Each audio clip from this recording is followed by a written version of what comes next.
Hello, welcome back to my channel. నేను మీ శ్రావణి. ఇవాళ అయితే నేను ఒక మంచి రెసిపీ చూపించబోతున్నాను. ఇదైతే మాత్రం చాలా ఫ్లేవర్ఫుల్గా, డెలీషియస్గా, భలేగా ఉంటుంది. ఏదైనా వీకెండ్లో స్పైసీగా తినాలి అనిపించినప్పుడు ఈ దమ్ బిర్యానీ ట్రై చేయొచ్చు. ఇంతకీ ఇది ఏంటనుకుంటున్నారా? గుత్తి వంకాయ దమ్ బిర్యానీ. ఆ పేరు వింటేనే మంచి వైబ్ వస్తుంది కదా. టేస్ట్ కూడా అలానే ఉంటుందండి. ఆ గుత్తి వంకాయల్లో మసాలా స్టఫ్ పెడతాం కదా, మంచి మసాలా టేస్ట్ అయితే భలేగా ఉంటుంది. ఇదైతే తప్పకుండా అస్సలు మిస్ అవ్వకుండా ట్రై చేయండి. టేస్ట్ కూడా చాలా బాగుంటుంది. లేట్ చేయకుండా ప్రాసెస్లోకి అయితే వెళ్ళిపోదాం. ముందుగా అయితే ఇక్కడ ఆనియన్స్ని ఫ్రై చేసుకోవడానికి కావాల్సినంత ఆయిల్ అయితే కడాయిలో వేసుకొని కాస్త వేడెక్కనివ్వాలి. వేడెక్కిన తర్వాత మంటను సిమ్లో పెట్టుకొని సన్నగా పొడవుగా కట్ చేసుకున్న ఆనియన్స్ని అయితే వేసేసుకొని ఈ విధంగా ఓపికగా ఫ్రై చేసుకోవాలి. కలర్ అనేది నేను ఇక్కడ చూపిస్తున్నాను కదా, ఆ విధంగా వస్తే సరిపోతుంది. మరీ ఎక్కువ ఫ్రై అయిపోయిందంటే తర్వాత తీసి పక్కన పెట్టుకున్న తర్వాత మళ్ళీ కలర్ చేంజ్ అవుతుంది. బిర్యానీలో టేస్ట్ అంత బాగోదు.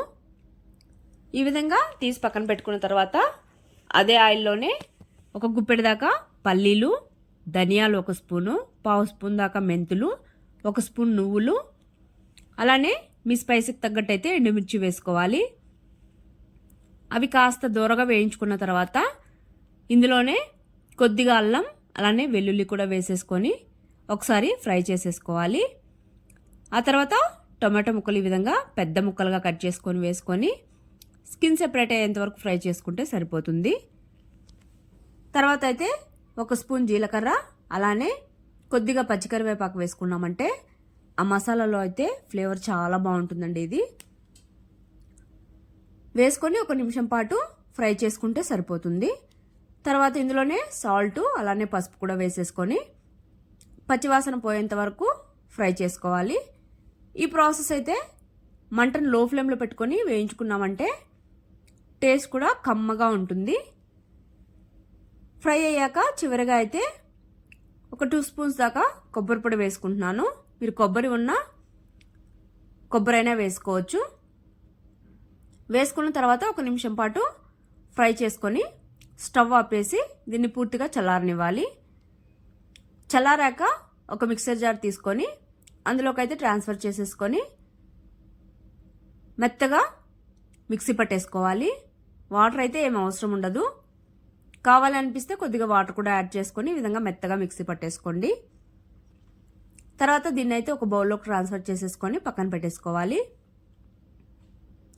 ఇక్కడ చూడండి, నేను ఫ్రైడ్ ఆనియన్స్ తీసి పక్కన పెట్టుకున్న తర్వాత కలర్ చేంజ్ అయ్యాయి కదా. ఈ విధంగా ఉంటే పర్ఫెక్ట్గా అయితే సరిపోతుంది. తర్వాత ఇప్పుడైతే నేను 400 గ్రామ్స్ దాకా వంకాయలను తీసుకున్నాను. అలానే ఒక బౌల్లో వాటర్ వేసుకొని అందులో కొద్దిగా సాల్ట్ వేసుకున్నాను. ఈ విధంగా మనము గుత్తి వంకాయలు కట్ చేసుకున్నట్టుగా కట్ చేసుకొని ఈ వాటర్లో వేసుకున్నామంటే కలర్ అనేది చేంజ్ అవ్వకుండా ఉంటుంది. ఇది అందరికీ తెలిసిన విషయమే. తర్వాత వీటిని అన్నింటినీ వాటర్ అన్ని వంపేసి ఒక ప్లేట్లోకి తీసుకొని మసాలాను అయితే ఇందులోకి ఈ విధంగా పెట్టేసుకోవాలి. ఈ విధంగా అన్నింటికి మసాలా అయితే స్టఫ్ చేసేసుకొని అన్నింటినీ ఒక ప్లేట్లోకి అయితే తీసేసుకోవాలి. ఇక్కడ మసాలా అనేది మిగులుతుందండి, అది అలానే పక్కన పెట్టేసుకోండి. ఇప్పుడైతే స్టవ్ మీద అడుగు అనేది చాలా మందంగా ఉండాలి. అప్పుడే మంచిగా పర్ఫెక్ట్గా అయితే బిర్యానీ అయితే వస్తుంది. ఈ విధంగా గిన్నె పెట్టుకున్న తర్వాత ఇందులోకి అయితే కొద్దిగా ఆయిల్ అనేది ఎక్కువగానే వేసుకోవాలి. వేసుకున్న తర్వాత మనం స్టఫ్ పెట్టుకున్న వంకాయలన్నింటినీ ఇందులోకి అయితే వేసేసుకొని మిగిలిన మసాలాను కూడా వేసేసుకొని మంటను లో ఫ్లేమ్లో పెట్టుకొని ఒక 2-3 నిమిషాల పాటు ఈ ఆయిల్లో అయితే ఫ్రై చేసుకోవాలి. అంటే మసాలా అనేది కొద్దిగా పచ్చివాసన పోయేంత వరకు ఫ్రై అయితే సరిపోతుంది. ఇంకా వంకాయలు చెప్పాల్సిన పని లేదు, త్వరగానే కుక్ అయిపోతాయి కాబట్టి మరీ ఎక్కువగా ఫ్రై చేసేసుకోకండి. ఇక్కడ తర్వాత కొద్దిగా గరం మసాలా కూడా వేసేసుకొని మళ్ళీ ఒకసారి మిక్స్ చేసేసుకొని మూత పెట్టుకొని 4 to 5 minutes అయితే కుక్ చేసుకోవాలి. ఈ విధంగా అయితే కుక్ చేసుకున్న తర్వాత ఇందులోకి కొద్దిగా ఫ్రైడ్ ఆనియన్స్, అలానే కొద్దిగా కొత్తిమీర, తర్వాత కొద్దిగా పుదీనా కూడా వేసేసుకొని మనం కొద్దిగా వాటర్ కూడా యాడ్ చేసుకోవాలి. ఆల్రెడీ మసాలా ఉన్న బౌల్లోనే నేను వాటర్ తీసుకొని అదే యాడ్ చేసుకున్నాను.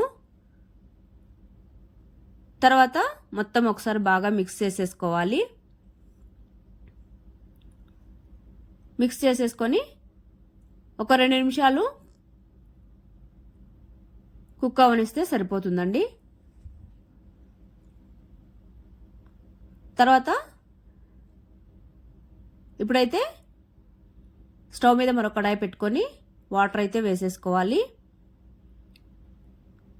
ఇందులోకి రుచికి తగినంత సాల్ట్, అలానే చెక్క, తర్వాత లవంగాలు, తర్వాత యాలకులు, ఒక స్టార్ పువ్వు వేసుకోవాలి. తర్వాత పచ్చిమిర్చి అనేది 4 నుంచి 5 ఈ విధంగా పొడవుగా కట్ చేసుకొని వేసుకున్నాను. అలానే కొద్దిగా జీలకర్ర, కొద్దిగా కొత్తిమీర, అలానే కొద్దిగా నూనె వేసుకోవాలి. తర్వాత కొద్దిగా నెయ్యి, అలానే ఒక బిర్యానీ ఆకు కూడా వేసేసుకొని ఈ వాటర్ని మంచిగా మరగనివ్వాలి. ఆల్రెడీ నేను బాస్మతి రైస్ అయితే ఒక 1/2 అవర్ సోక్ చేసి పెట్టుకున్నానండి.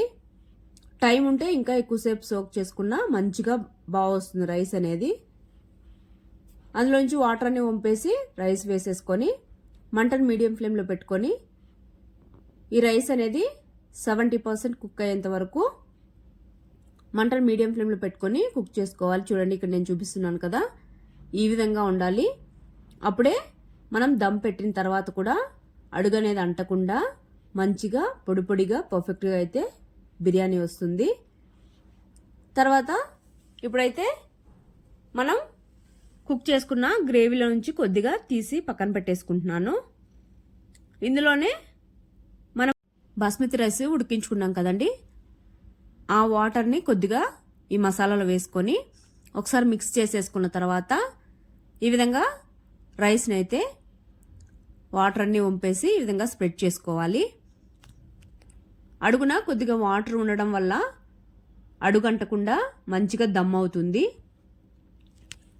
ఈ విధంగా ఒక లేయరు రైస్ వేసుకున్న తర్వాత మనం పక్కకు తీసుకున్న మిగిలిన మసాలాను కూడా వేసేసుకొని పైన ఫ్రైడ్ ఆనియన్స్, అలానే కొత్తిమీర, పుదీనాను కూడా వేసేసుకొని అలానే పైన 1 స్పూన్ దాకా నెయ్యిని కూడా వేసేసుకోవాలి. నెయ్యి తినని వాళ్ళు స్కిప్ చేయండి, కాకపోతే నెయ్యి వేసుకుంటే మంచి ఫ్లేవర్ అయితే ఉంటుంది.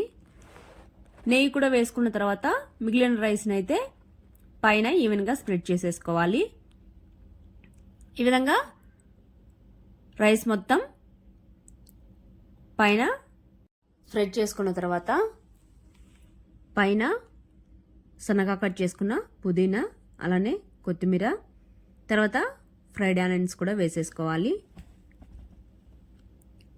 వేసుకున్న తర్వాత పైన 1 స్పూన్ దాకా నెయ్యిని కూడా వేసేసుకొని మంటనైతే లో ఫ్లేమ్లోనే ఉంచుకోవాలి.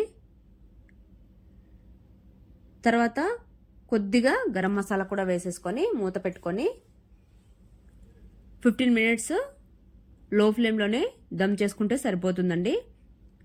లేదు గిన్నె అడుగు మందం లేదు అంటే కింద దోసల పెనం ఉంటుంది కదా, అది పెట్టేసుకొని పైన మనం ఈ గిన్నెను పెట్టేసుకుంటే సరిపోతుంది. చూడండి, నేను డైరెక్ట్గా అలానే దమ్ పెట్టుకున్నాను. పర్ఫెక్ట్గా అయితే రైస్ అయితే రెడీ అయిపోయింది. దీనికి కాంబినేషన్ అయితే మాత్రం యాజ్ యూజువల్ రైతానే, పెరుగు పచ్చడితో తింటే చాలు, ఇంకేం అవసరం లేదు. లేదు అంటే ఒట్టిదైనా తినేసేయచ్చు, అంత మంచిగా ఉంటుంది టేస్ట్ అయితే మాత్రం. అస్సలు మిస్ అవ్వకుండా తప్పకుండా అయితే ట్రై చేయండి. ట్రై చేశాక మీకు ఎలా వచ్చిందో తప్పకుండా కమెంట్ చేయండి. వంకాయ అయితే నోట్లో వేసుకోగానే కరిగిపోతుంది. మీకు కానీ నచ్చినట్టయితే లైక్ చేయండి, షేర్ చేయండి, సబ్స్క్రైబ్ చేసుకోండి. Bye. Thank you for watching.